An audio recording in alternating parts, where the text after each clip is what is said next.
much. And I do want to head internationally right now as we get to the latest out of the Middle East. 4 additional hostages kidnapped from Israel on October 7th have now been confirmed murdered in captivity.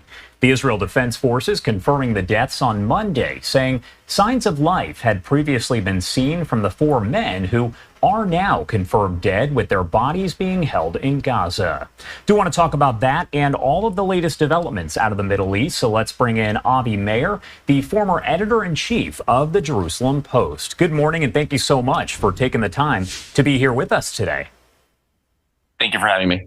Of course. Well, first off, I do want to talk to you about the 4 hostages now confirmed murdered there. We do know that we saw signs of life. There was a video of at least one of them that was released really just a short time ago, but it turns out the IDF says that he had actually been murdered months ago prior to that video being released. So does this raise concern about the conditions, the health of the remaining hostages?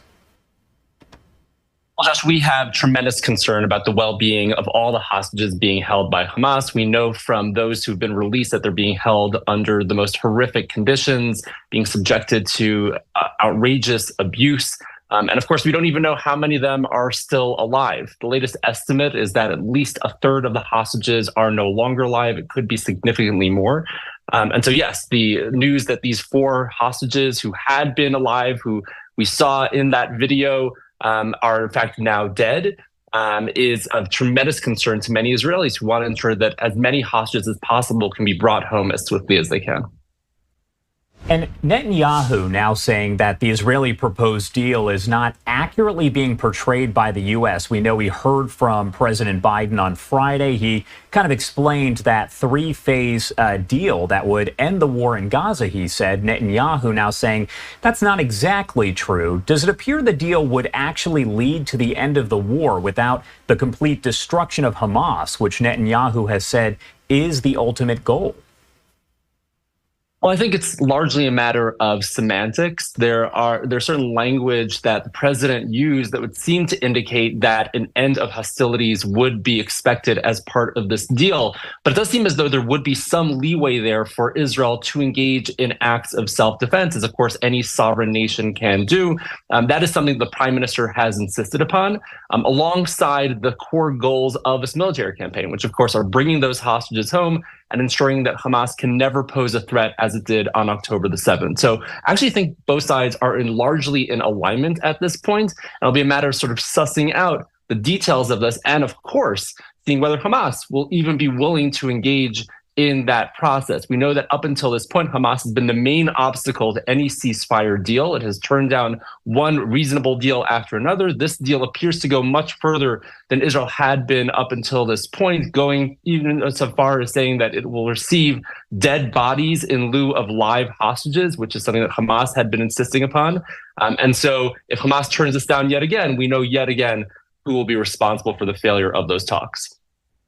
House Speaker Mike Johnson did invite Netanyahu to speak in front of Congress to address lawmakers here in the U.S. He has accepted that proposal there to come here to the U.S. So what do we expect that speech overall is going to cover and really look like?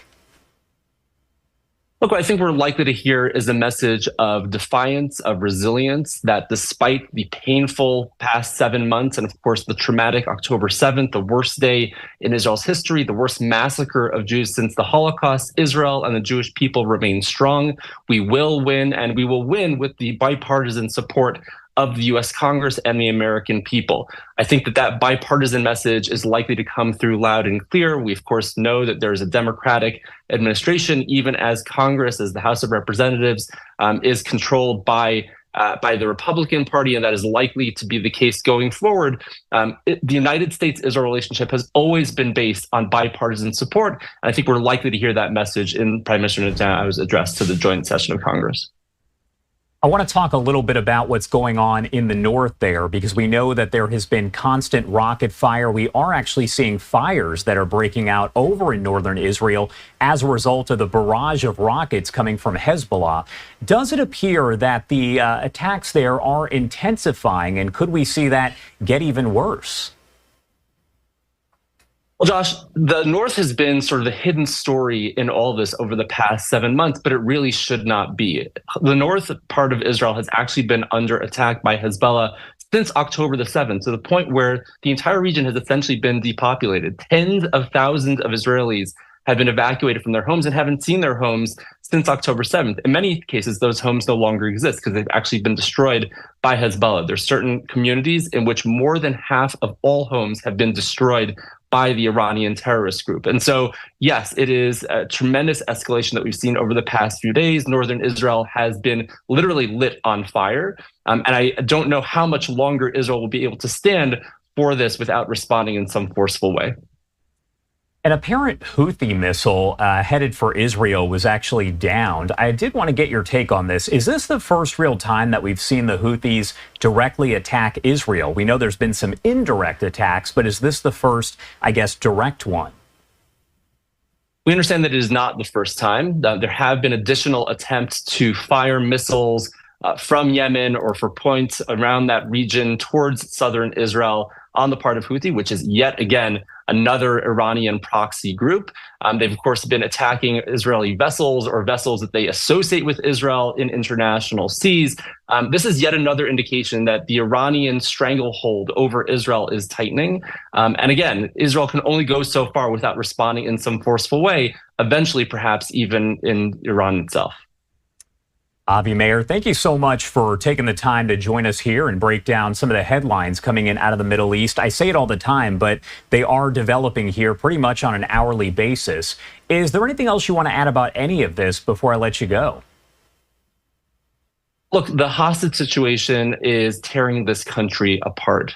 We have been racked with horror and anxiety over the fate of these hostages since October the 7th. Every single Israeli wants to see them brought home. The question is, at what cost?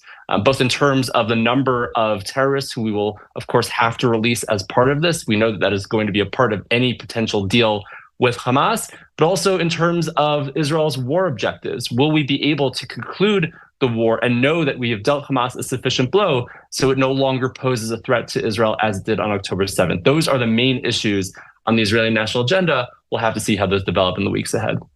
Definitely. Avi, thank you so much for taking the time to be here with us. We appreciate it. Thank you for having me.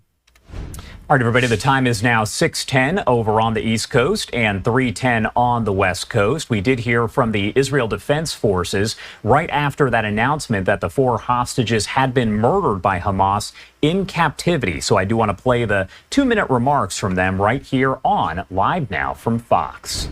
Today we shared the devastating news with the families of 85-year-old Amiram Cooper, one of the founders of Kibbutz Nir Oz, 80-year-old Chaim Perry from Kibbutz Nir Oz, 80-year-old Yoram Metzger from Kibbutz Nir Oz, and 51-year-old Israeli and British citizen Dolev Yehud from Kibbutz Nadav Popelwell from Kibbutz Nirim. That their loved ones were killed a few months ago during Hamas captivity in Gaza, and their bodies are still being held by Hamas. We assess that the 4 of them were killed while together in the area of Khan Yunis during our operation there against Hamas. The information we confirmed by the relevant bodies after assessing new intelligence that we gathered over the last few weeks. We also informed the family of Dolev Yehud, a paramedic who left his home on October 7th to save lives. He left his home to save lives. He left behind him his woman, his wife, pregnant, and his 3 children in the shelter. He left them to save lives, and he was murdered by Hamas, and we revealed the remains of the body. Our hearts go out to their families. We are sorry we couldn't save them in time. Each of these hostages has a story. Take Chaim Perry, of blessed memory. Chaim was a peace activist. He believed, he fought for coexistence between Israelis and Palestinians. Chaim was a volunteer who used to transport sick children from Gaza to receive medical treatment in Israel. He was brutally kidnapped by Hamas on October 7th. Hamas is holding women, children, the sick and the elderly hostage in Gaza. We will keep on doing everything we need for their freedom, to bring them home. This is what any other decent country in the world will do. Thank you. And that was the IDF spokesperson making that brief statement in English after it was reported there that 4 hostages taken back on October 7th, 4 people who we had seen signs of life from over the past several months have died. They were murdered there in captivity, according to Israel.